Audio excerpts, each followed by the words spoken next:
Tsar has announced the UK's sanctions on two far-right Israeli ministers, Itamar Ben-Gvir and Bezalel Smotrich, who face travel bans and asset freezes over their comments and conduct regarding the war in Gaza. This is what the Israeli Defence Minister said while denouncing the sanctions in the strongest words. We were informed about UK decision to include two of our ministers on the British sanctions list. It is outrageous that elected representatives and members of the government are subjected to this kind of measures. I discussed it earlier today with Prime Minister Netanyahu, and we will hold a special government meeting early next week to decide on our response to this unacceptable decision. UK Foreign Secretary David Lammy said the two ministers incited extremist violence and violated Palestinian human rights, adding the sanctions reflect Britain's push for a ceasefire, aid increase and a two-state solution. Norway, Canada, Australia, New Zealand have also joined the UK in this step. In a separate incident, Swedish activist Greta Thunberg accused Israel of kidnapping her and other aid workers in international waters after their vessel heading to Gaza was intercepted. This is what the climate activist alleged. Did an illegal act by kidnapping us on international waters and against our will, bringing us to Israel, keeping us in the bottom of the boat, not letting us getting out and so on. But that is not the real story here. The real story is that there is a genocide going on in Gaza and a systematic starvation following the siege and blockade now, which is leading to food, medicine, water that are desperately needed to get into Gaza is prevented from. In a turn of events, for the first time, Palestinian Authority President Mahmoud Abbas has publicly condemned Hamas's October the 7th attack, calling it unacceptable and condemnable. He also urged the group to immediately release all remaining hostages. We're now joined by Peter Baum, who is the foreign editor of the Weekly Blitz, and he's located in London. Peter, thank you very much for joining us on the programme. Peter, these sanctions on Itamar Ben-Gvir and Smotrich comes after some quite outspoken opposition and action from the United Kingdom and other Western allies of Israel. What are your thoughts on these new sanctions and also a travel ban that will prevent these Israeli ministers from coming to the United Kingdom?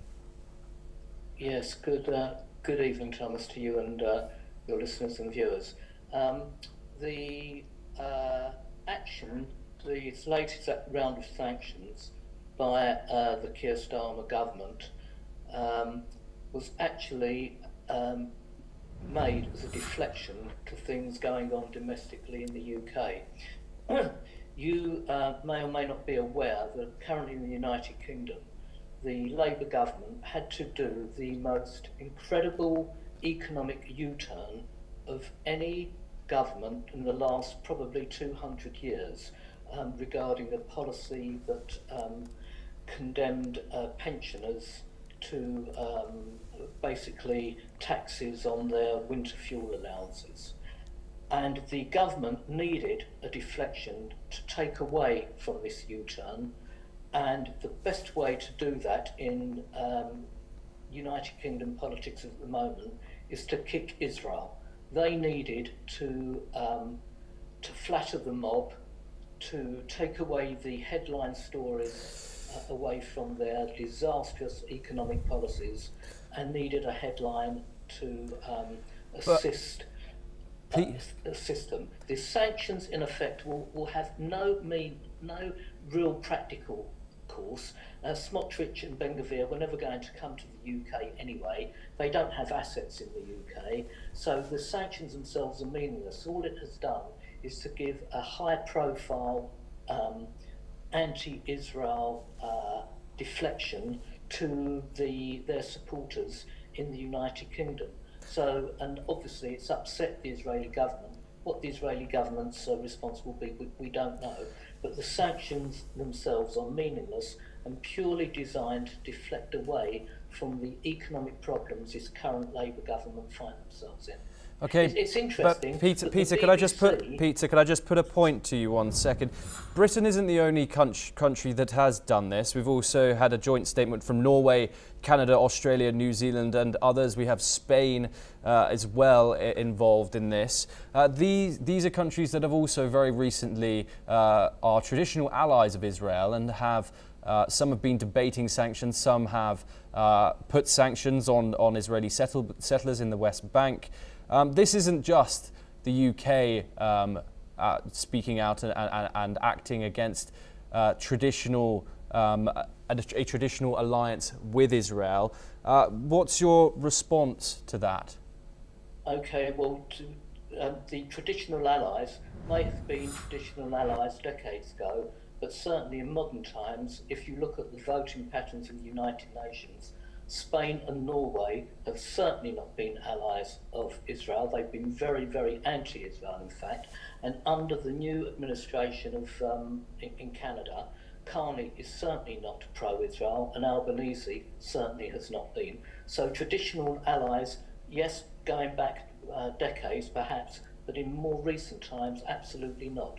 These are not allies of Israel, and the Starmer government again is bowing down to the mob, and it needed a deflection from the disastrous economic policies. And it's interesting that the BBC has the sanctions on Israel as its main headline news on the hour, on the TV news, and indeed on the website.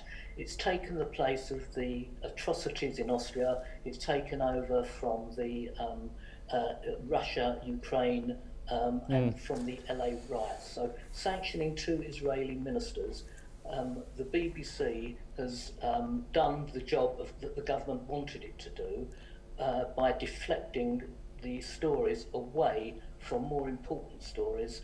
And again, when the government need an excuse, it's usually a good one to kick Israel. That will get all the headlines. That will give their supporters the necessary uplift they need. Okay, Peter, let's move on now. We obviously saw Greta Thunberg and 11 other activists. We saw their vessel intercepted in international waters by the Israeli army. Greta Thunberg has labelled this as kidnapping, due to the fact that it was in international waters. What are your thoughts on her statement there? Yeah, well, frankly, Greta Thunberg just seeks publicity wherever she can make it.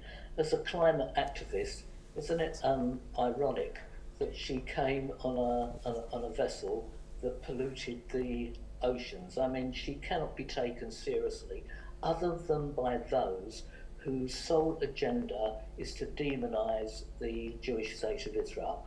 I've been looking at social media quite recently about her, and for the first time I've noticed a sway of opinion that once she would have virtual 99% support, and now she's really being made to be look like a laughing stock. She surely cannot be taken seriously on any activity that she gets involved with. She's made a fool of herself regarding her climate change activism, and I think this anti-Israeli activism will go the same way as that. She'll wait to jump on the next bandwagon, whatever that may be, in the months ahead. Okay, Peter Baum, thank you very much for joining us on the programme.